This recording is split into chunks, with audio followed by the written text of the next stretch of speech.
Hi friends, welcome to Vanilla Kitchen. இன்றைக்கி நம்ம கிச்சனில் ரொம்ப டேஸ்டியான எல்லாருக்கும் ரொம்ப பிடிச்ச தக்காளி சாதம் எப்படி பண்ணுறதுன்னு தாங்க பார்க்க போகிறோம்.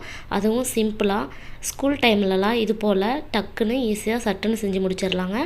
வாங்க இந்த தக்காளி சாதம் எப்படி பண்ணுறதுன்னு பார்க்கலாம். நீங்கள் இப்போ தான் ஃபஸ்ட் டைம் நம்ம சேனல் பார்க்குறீங்கன்னா மறக்காமல் சப்ஸ்கிரைப் பண்ணிவிட்டு பக்கத்தில் இருக்கிற பெல் ஐக்கானை கிளிக் பண்ணி ஆல்ன்ற ஆப்ஷன் அழுத்திடுங்க. அப்போ தான் நான் போடுற வீடியோ உங்களுக்கு நோட்டிஃபிகேஷனாக வரும். வாங்க இப்போ வீடியோக்குள்ளே போகலாம். தக்காளி சாதம் பண்ணுறதுக்கு ஃபஸ்ட்டு குக்கர் அடுப்பில் வச்சுக்கோங்க. அதில் 3-4 டேபிள் ஸ்பூன் அளவுக்கு ஆயில் சேர்த்துக்கோங்க. ஆயில் நல்லா ஹீட் ஆனதும் ஒரு நட்சத்திர சோம்பு, 2 துண்டு பட்டை, 3 ஏலக்காய், 4 லவங்கம், 2 பிரியாணி இலை உள்ளே சேர்த்துடலாங்க. இது நல்லா பொரிஞ்ச உடனே பெரிய வெங்காயம் ஒரு வெங்காயம் எடுத்து இந்த மாதிரி நீல வாக்கில் கட் பண்ணி வச்சுருக்கிறேன், அதையும் உள்ளே சேர்த்துடலாம். 2 பச்சை மிளகாவை இது போல் 2ஆக கட் பண்ணிவிட்டு உள்ளே சேர்த்துக்கோங்க.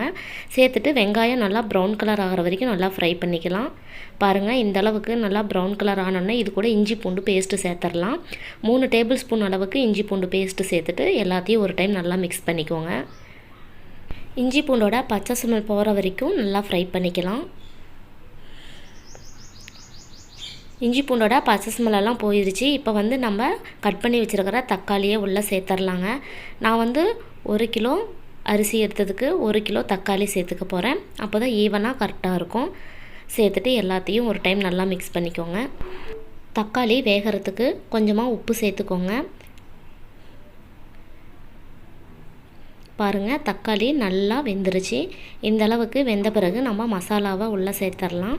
1/4 ஸ்பூன் மஞ்சத்தூள், 2 டேபிள் ஸ்பூன் அளவுக்கு மிளகாத்தூள், 2 டேபிள் ஸ்பூன் பிரியாணி மசாலா சேர்த்துட்டு எல்லாத்தையும் ஒரு டைம் நல்லா கலந்து விட்டுடலாம்.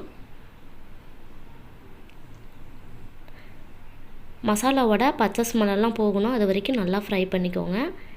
இது கூடவே ஒரு கைப்பிடி அளவுக்கு மல்லித்தலையும் புதினா தலையும் உள்ளே சேர்த்துட்டு எல்லாத்தையும் நல்லா கலந்து விட்டுடலாம்.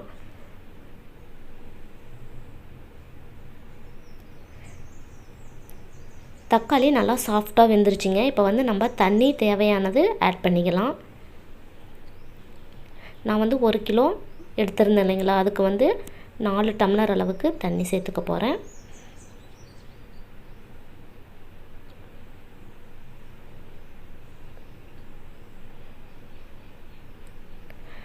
சேர்த்துட்டு எல்லாத்தையும் நல்லா மிக்ஸ் பண்ணிவிட்டு தண்ணி நல்லா கொதி வந்த பிறகு நம்ம அரிசியை உள்ளே சேர்த்துடலாம்.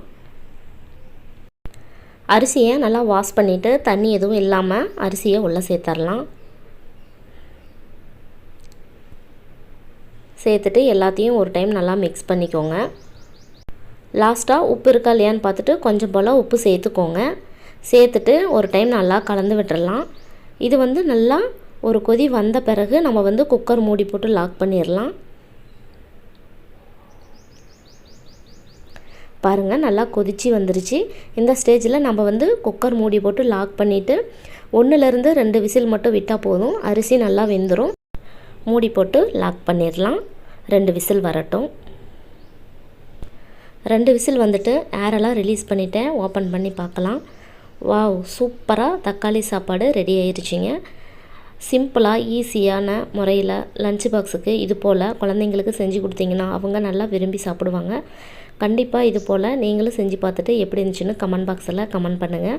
நான் செஞ்ச இந்த தக்காளி சாதம் உங்களுக்கு பிடிச்சிருந்துச்சுன்னா லைக் பண்ணி ஷேர் பண்ணுங்கள். மறக்காமல் வெண்ணிலா கிச்சனுக்கு சப்ஸ்கிரைப் பண்ணுங்கள். தேங்க்யூ.